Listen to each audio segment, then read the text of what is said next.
Ya comienza La Voz de la UGED.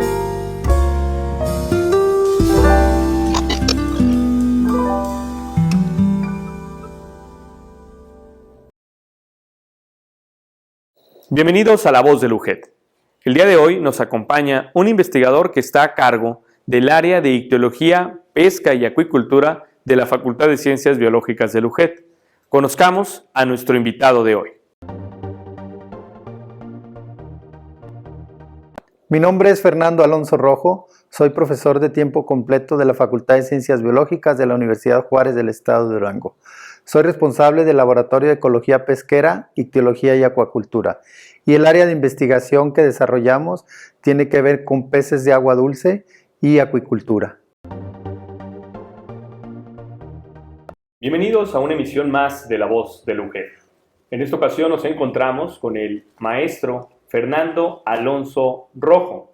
Él es académico e investigador de la Facultad de Ciencias Biológicas, responsable del Laboratorio de Ictiología, Pesca y Acuicultura. Bienvenido, maestro. Gracias, muchas gracias por la invitación. La intención de estar el día de hoy con usted es platicar acerca de los proyectos con los que están trabajando actualmente en el laboratorio y desde luego dialogar acerca de cómo estos tienen una aplicación en el mundo real. Pero antes de abordar esta temática, nos gustaría conocer cuál es la diferencia entre la ictiología y la acuicultura. Bien, bueno, son dos ramas bastante diferentes. La ictiología es el estudio de los peces desde todos los ámbitos reproductivos, de nivel de especies, y el área de la acuicultura o acuacultura, como se le nombra aquí en México, tiene que ver con el cultivo de organismos acuáticos, no solo de peces, ¿no? Ahí en el área de acuicultura pues entran crustáceos, entran bivalvos, o sea, organismos que tienen concha, y otra serie de organismos, ¿no? Entonces hay una diferencia, aunque los dos tratan con organismos que viven en el agua, sí hay una diferencia, ¿no? Y otra diferencia es que, bueno, la acuicultura, cuando menos en muchos países del mundo y de México, lo que trata es de producir alimento para la población, ¿no?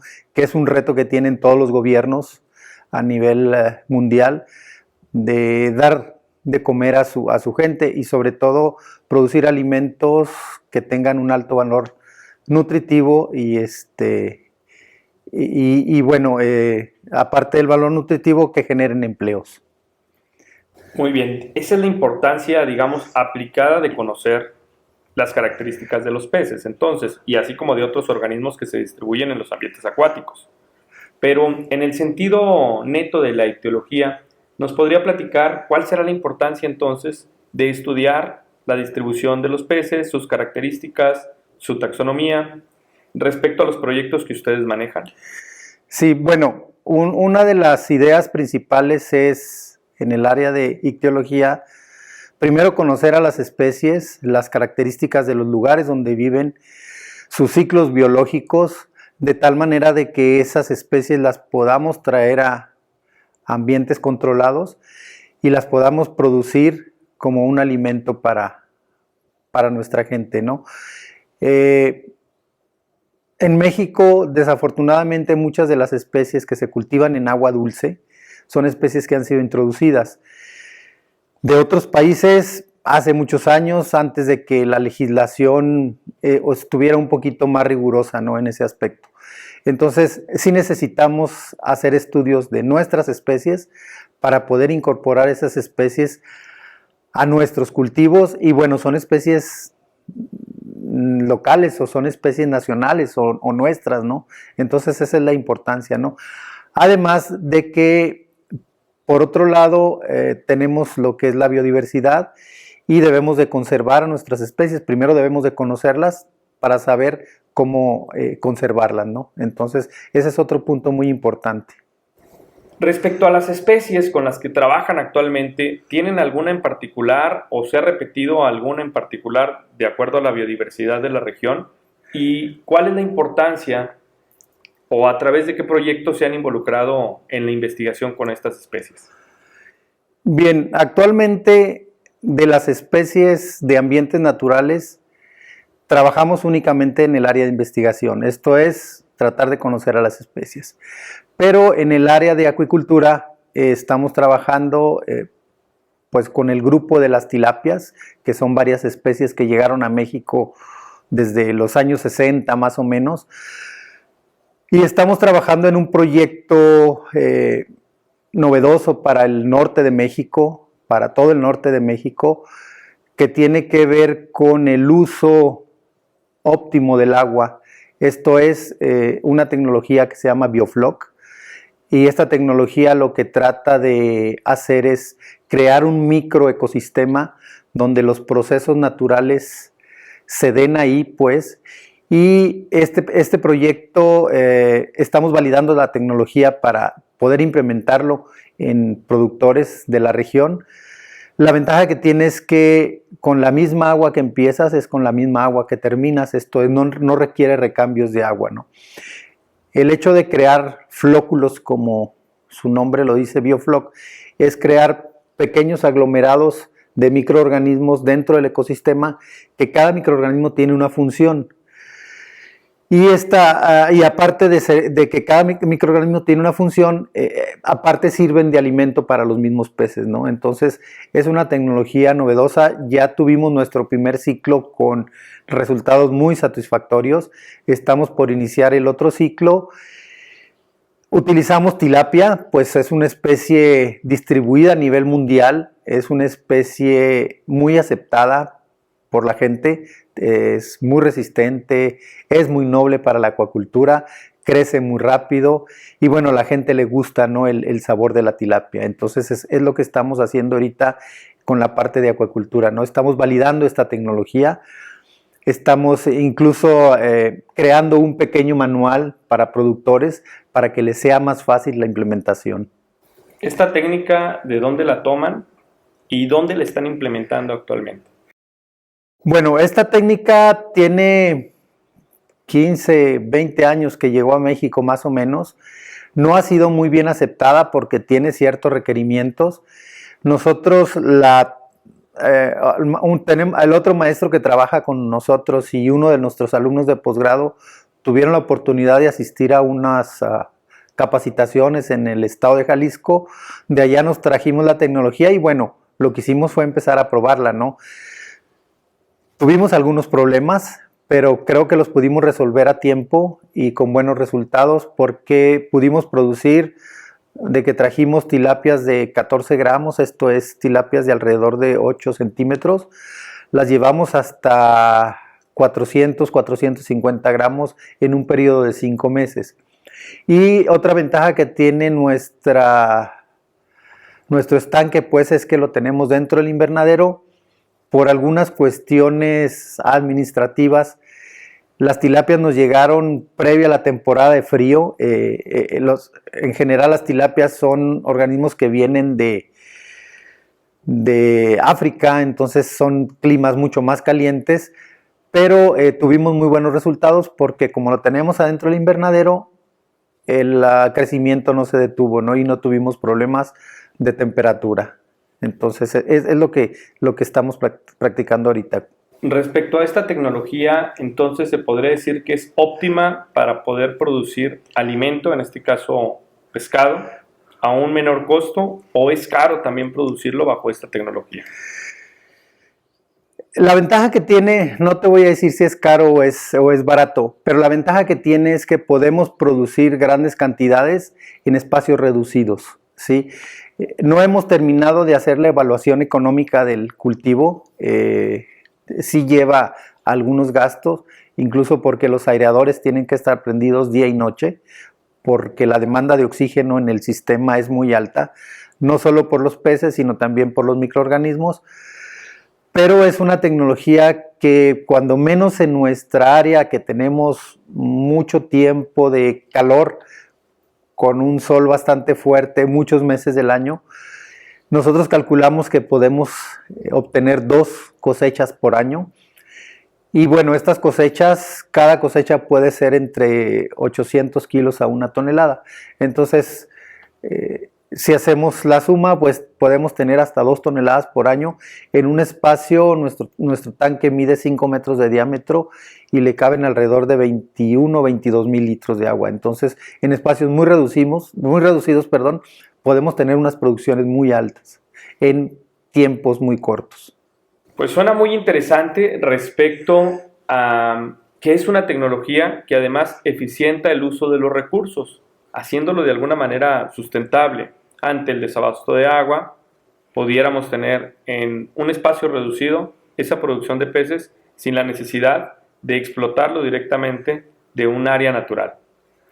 Al respecto, maestro, ¿quiénes más colaboran? Hace un momento mencionó que colabora otro investigador y un estudiante de maestría. ¿Cuál es la función de ellos o qué estudio están trabajando en conjunto? Sí, bueno, dentro del laboratorio somos un grupo de trabajo bastante fuerte y todos trabajamos en todo, ¿no? Por la parte del Bioflog está el doctor Gabriel Fernando Cardosa Martínez. Él fue una de las personas que afortunadamente pudo ir al curso de Bioflog y empezarse a adentrar en esta tecnología. Tenemos 2 estudiantes, uno de maestría que se acaba de titular. Él trabajó más que nada la parte de bacterias, porque las bacterias son muy importantes en nuestro sistema, ya que el trabajo de ellas depende mucho de que el sistema se mantenga estable. Fue el maestro en ciencias y ahora David Salcido. Y trabajamos también con una estudiante de licenciatura, la bióloga Nancy Galván. Ella trabajó la parte productiva, esto es, ella se encargó de la alimentación, del crecimiento de los peces, de algunos datos que se calculan ahí como son el factor de condición, que es el grado de robustez de los peces, el factor de conversión alimenticia, esto es, que también están asimilando nuestros organismos el alimento que nosotros estamos suministrando. Y bueno, algo importante es que este factor de conversión nos indica la eficiencia alimentaria o qué tan bueno es el alimento, y generalmente las casas donde compramos el alimento manejan un factor de conversión alimenticia de 1.5 a 1 o de 1.7 a 1. Esto es que nosotros suministramos 1,5 kilos de alimento y los organismos a nivel biomasa o a nivel general incrementan 1 kilo. Nosotros logramos disminuir este factor de conversión alimenticia. Los primeros meses teníamos alrededor de 0.7 a 0.8 a 1. ¿Por qué? Bueno, pues porque los peces tenían alimento ahí disponible, aparte del que nosotros suministrábamos. Y al final del cultivo, nuestro factor de conversión alimenticia fue de alrededor de 1.3, 1.2. Entonces esto creo que es muy bueno, porque en la mayoría de las engordas, no solamente de peces, sino de cerdos o de ganado, este factor de conversión alimenticia es alto, y aparte pues es alimento que estamos comprando, ¿no? Entonces mientras menos alimento compremos, el costo de engordar a los peces es menor, ¿no? Entonces es una ventaja que tenemos con este sistema, ¿no? Que los peces tienen alimento disponible todo el tiempo. Muy bien, maestro. Al respecto, entonces, antes de irle dando cierre a esta situación del Bioflog o a este trabajo que realizan, ¿es replicable enteramente entonces? Ustedes lo que están generando, además de hacer producción o de producir ya peces, dentro de la institución o dentro de la Universidad Juárez del Estado de Durango, ¿esperan replicar esto a productores y aumentar el número de productores bajo esta tecnología? Sí, nosotros tenemos un contacto directo con el gobierno del estado a través de la Secretaría de Desarrollo Rural. Ellos manejan un programa de acuicultura, ¿sí? Y nosotros pretendemos incidir con ellos para que los recursos que se apliquen en la acuicultura se apliquen de manera correcta y sobre todo que sean productivos, ¿no? Que ese recurso no se pierda o no se quede ahí en solamente construir estanques, sino que ese recurso produzca, y sobre todo que produzca para bien de los productores, ¿no? Y hablando de esto, el año pasado tenemos en el grupo de trabajo otros colaboradores como el maestro Miguel Garza, A través de él se publicó un trabajo que se llama Aptitud Territorial para el cultivo de tilapia con sistema Biofloc en el estado de Durango. Y por ahí detectamos varias áreas dentro del estado que son aptas para establecer este tipo de cultivos, ¿no?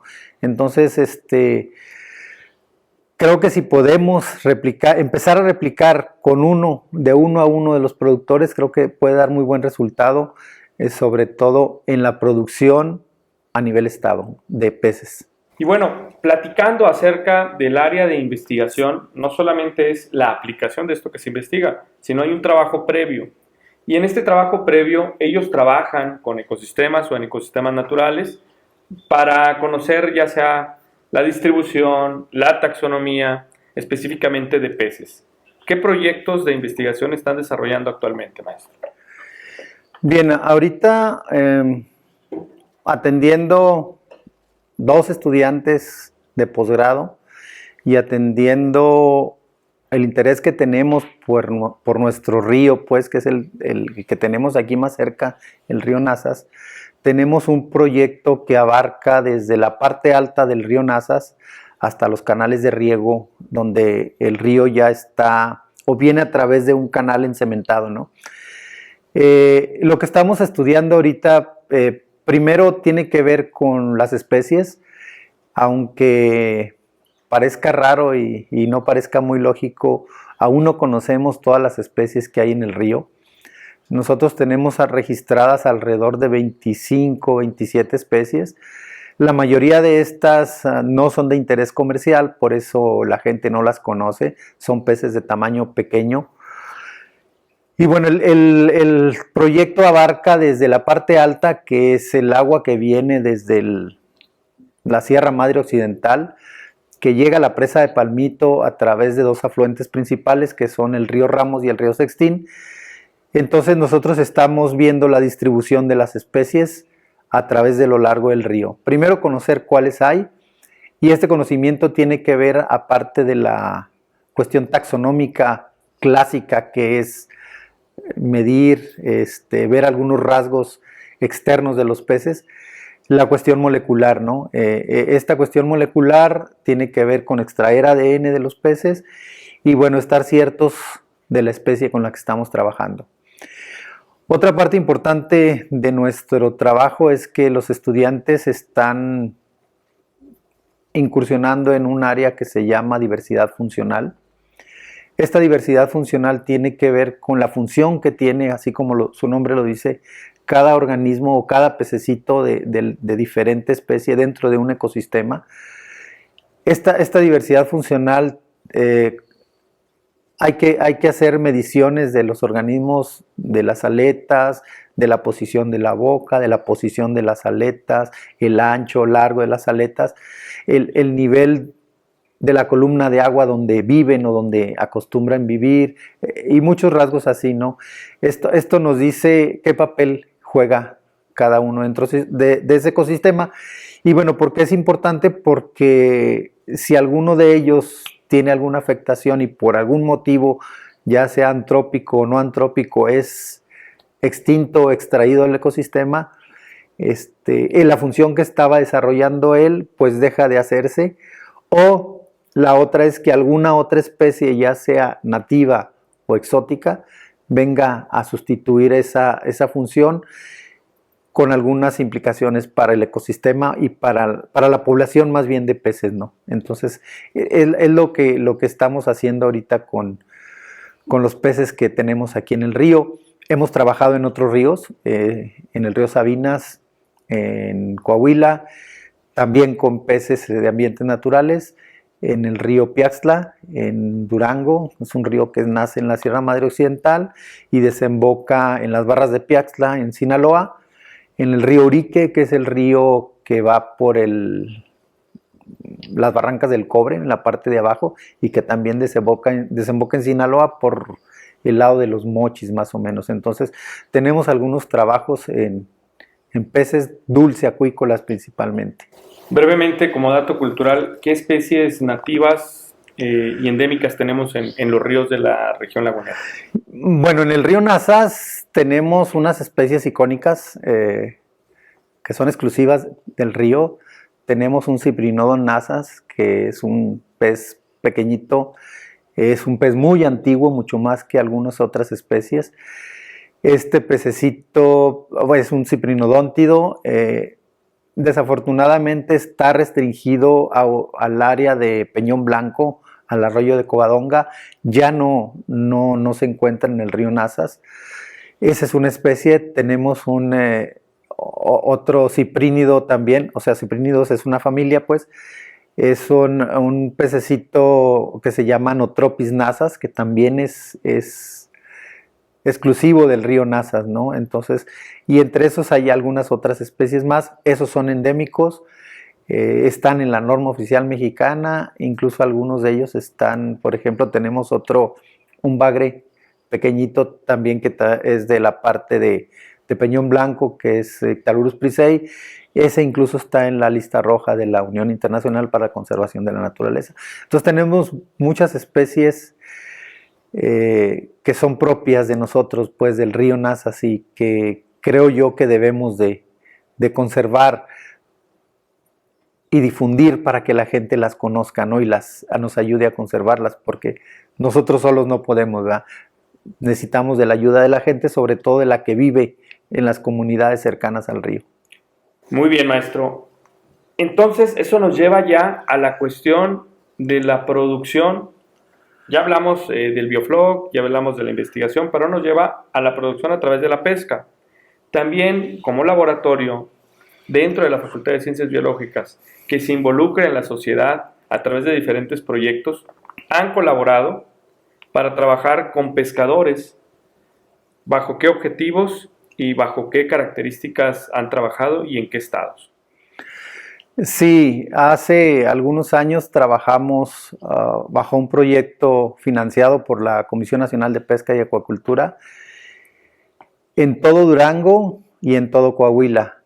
Este proyecto se denominó Ordenamiento Pesquero, y de lo que se trataba, o de lo que se trató y de lo que se hizo, pues, fue hacer una fotografía de cómo estaba la pesca en todo el estado de Coahuila y en todo el estado de Durango a través de visitas con los pescadores y haciendo inventarios de redes, de motores. A las lanchas se les colocó un chip para identificarlas, se rotularon las lanchas y al final de cuentas se hizo un informe y se le entregó toda esa información y una base de datos muy completa, porque incluso hicimos credenciales para los pescadores que los identificaban en sus cooperativas pesqueras.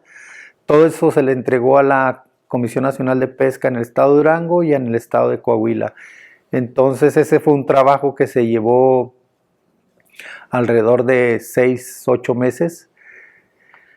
Y finalmente la Comisión Nacional de Pesca supo cuántos pescadores había, porque no sabían. Con esto se trata de ordenar y regular la pesca para que los pescadores no compren o no metan redes que no estén permitidas, porque capturan organismos de tallas juveniles y esto no permite que lleguen a la adultez o a que sean maduros sexualmente y se puedan reproducir y dejar descendencia en el área, ¿no? Entonces esto permitió hacer eso, ¿no? Y además hay oficiales de pesca que son como los policías de la pesca. Ellos a través de un lector que traían y la base de datos que tenían en sus computadoras, podían llegar cuando los pescadores anduvieran tendiendo sus redes o levantándolas, pasar el lector por donde estaba el chip, porque ellos sabían estaba en la parte de la popa o de la parte de atrás de la lancha, y saber, ese chip les daba toda la información de quién era la lancha, qué motor tenía, cuántas redes tenía permitido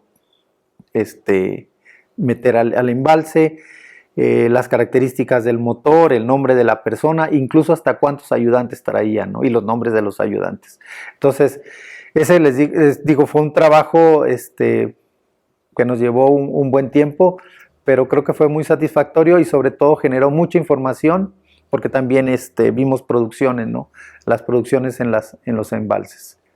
Excelente. Bueno, esto es importante mencionarlo respecto a la forma en la que una institución académica, generadora de información, se involucra con el área social o con la parte social. Lo comento en el sentido de que la facultad y la Universidad Juárez del Estado de Durango tienen ese compromiso y lo están trabajando de acuerdo a lo que estamos platicando. Es decir, un área, llamémoslo pequeña, que forma parte de una institución un poco pequeña en relación a todo lo que es la Universidad Juárez del Estado de Durango, está haciendo un pequeño cambio y está contribuyendo a la generación de información. Agradecemos su presencia, maestro. Estamos muy complacidos de poder haber platicado con usted y nos gustaría más bien visitarlo directamente en el área de producción del sistema Biofloc en una siguiente emisión para que nos platique en qué consiste todo este proceso y pues conocerlo de cerca para que el auditorio conozca estas nuevas tecnologías y esta nueva forma de producción. Agradecemos su presencia, maestro. Agradecemos tu permanencia durante este espacio. Nos vemos en la siguiente emisión. Este espacio es realizado por el Área de Comunicación de la UJED en Gómez Palacio.